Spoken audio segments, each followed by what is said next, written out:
Mengelola tindakan tanggap darurat. Outline, perencanaan dan kesiapsiagaan tanggap darurat, pelaksanaan tindakan tanggap darurat, evaluasi, perbaikan, dan pencegahan berkelanjutan.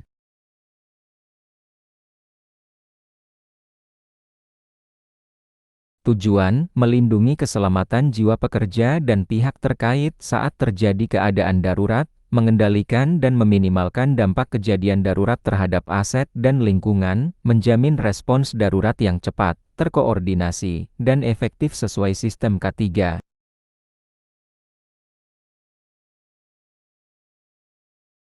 Urgensi tanggap darurat dalam K3, keadaan darurat merupakan indikator bahwa pengendalian risiko tidak sepenuhnya berjalan efektif. Ketika bahaya tidak dapat dikendalikan, dampaknya dapat berkembang dengan cepat dan membahayakan jiwa. Respons yang lambat akan meningkatkan tingkat fatalitas, kerusakan aset, serta pencemaran lingkungan. Banyak korban terjadi akibat kepanikan dan ketidaksiapan pekerja. Oleh karena itu, sistem tanggap darurat menjadi pertahanan terakhir dalam penerapan K3. Konsep dasar manajemen tanggap darurat. Manajemen tanggap darurat adalah bagian yang tidak terpisahkan dari sistem manajemen K3 SMK3. Penanganan keadaan darurat bukan tindakan spontan, tetapi respons yang telah direncanakan dan dilatih sebelumnya. Seluruh proses disusun berdasarkan analisis risiko dan kemungkinan skenario terburuk. Sistem ini mengintegrasikan peran manusia, prosedur kerja, dan peralatan darurat. Dengan konsep ini, respons darurat dapat dilakukan secara cepat dan terkoordinasi. Definisi keadaan darurat emergency. Keadaan darurat adalah kondisi tidak normal yang berpotensi mengancam keselamatan jiwa manusia. Selain itu, keadaan ini dapat menyebabkan kerusakan aset dan pencemaran lingkungan. Situasi darurat membutuhkan tindakan segera dan koordinasi antar pihak terkait. Penanganannya tidak dapat dilakukan menggunakan prosedur kerja normal. Oleh sebab itu, diperlukan prosedur khusus tanggap darurat.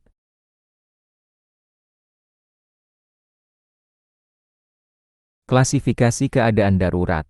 Keadaan darurat internal berasal dari aktivitas kerja, seperti kebakaran, kecelakaan kerja, dan ledakan. Keadaan darurat eksternal dapat dipicu oleh faktor di luar perusahaan, seperti gempa bumi, banjir, atau kerusuhan. Selain itu, terdapat keadaan darurat medis seperti serangan jantung atau pingsan massal. Keadaan darurat bahan berbahaya juga perlu perhatian khusus, seperti tumpahan atau kebocoran gas. Setiap jenis darurat memerlukan metode penanganan yang berbeda.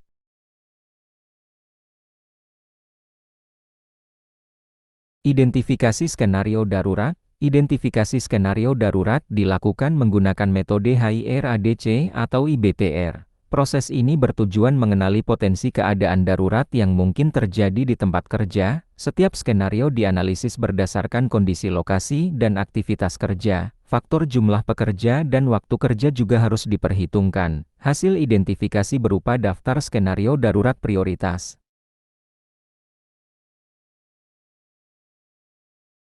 Penilaian risiko keadaan darurat. Penilaian risiko dilakukan untuk menentukan tingkat bahaya dari setiap skenario darurat.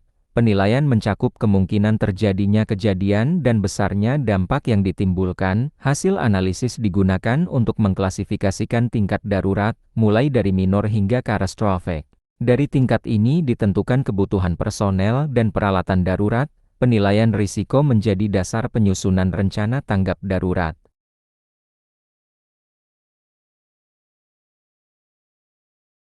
Emergency Response Plan (ERP). Emergency Response Plan adalah dokumen resmi yang mengatur penanganan keadaan darurat. ERP harus tersedia di tempat kerja dan mudah diakses oleh seluruh pekerja. Dokumen ini wajib dipahami melalui sosialisasi dan pelatihan. ERP juga harus diuji secara berkala melalui simulasi.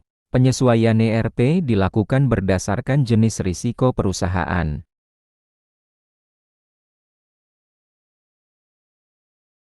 Isi wajib Emergency Response Plan, ERP memuat jenis dan skenario keadaan darurat yang mungkin terjadi. Dokumen ini menjelaskan struktur organisasi tanggap darurat beserta tugasnya, prosedur operasional darurat disusun secara jelas dan sistematis.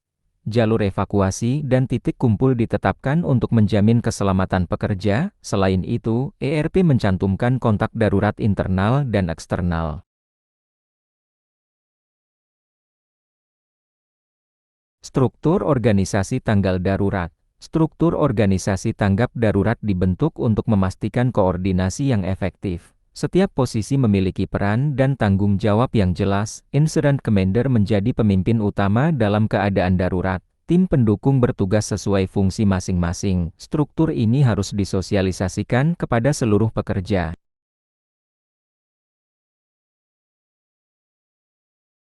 Incident Commander Komandan. Incident Commander memimpin seluruh kegiatan tanggap darurat di lokasi kejadian. Komandan bertanggung jawab menentukan status dan tingkat keadaan darurat. Keputusan penting seperti evakuasi total atau parsial berada di bawah kewenangannya. Incident Commander juga mengkoordinasikan bantuan dari pihak eksternal. Keselamatan seluruh personel menjadi tanggung jawab utamanya. Prosedur aktivasi tanggap darurat. Prosedur aktivasi dimulai dari identifikasi kejadian oleh pekerja di lapangan. Setiap kejadian harus segera dilaporkan secara cepat dan jelas. Alarm atau sistem peringatan diaktifkan sesuai prosedur. Tim tanggap darurat dimobilisasi berdasarkan struktur organisasi. Area kejadian kemudian dikendalikan untuk mencegah risiko lanjutan.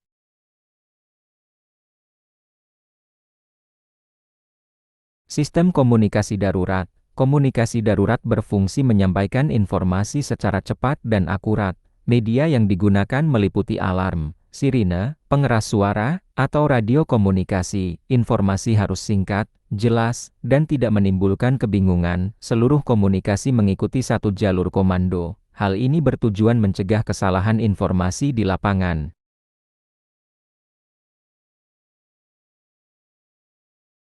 Prosedur evaluasi teknis. Evakuasi dilakukan sesuai kondisi bangunan dan jenis keadaan darurat.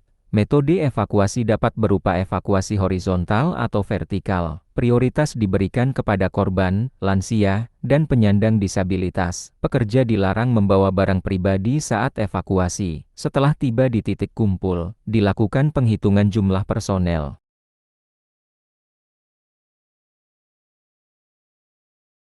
Pengendalian area darurat.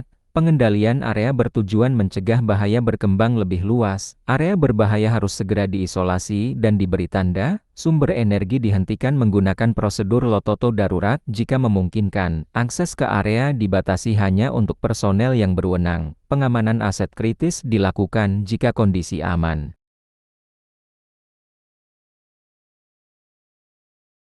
Peralatan dan fasilitas darurat. Peralatan darurat harus tersedia sesuai jenis bahaya di tempat kerja. APAR, hydrant, dan fire pump wajib dalam kondisi siap pakai. Spell kit dan bahan penetral diperlukan untuk darurat bahan kimia. Fasilitas P3K, AED, dan tandu mendukung penanganan korban. APD darurat digunakan untuk melindungi petugas.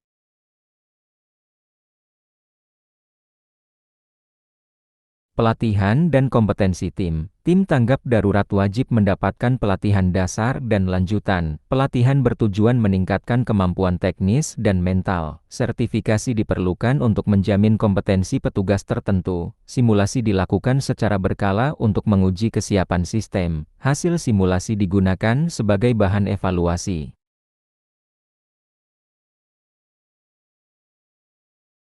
Perbaikan dan pencegahan berkelanjutan.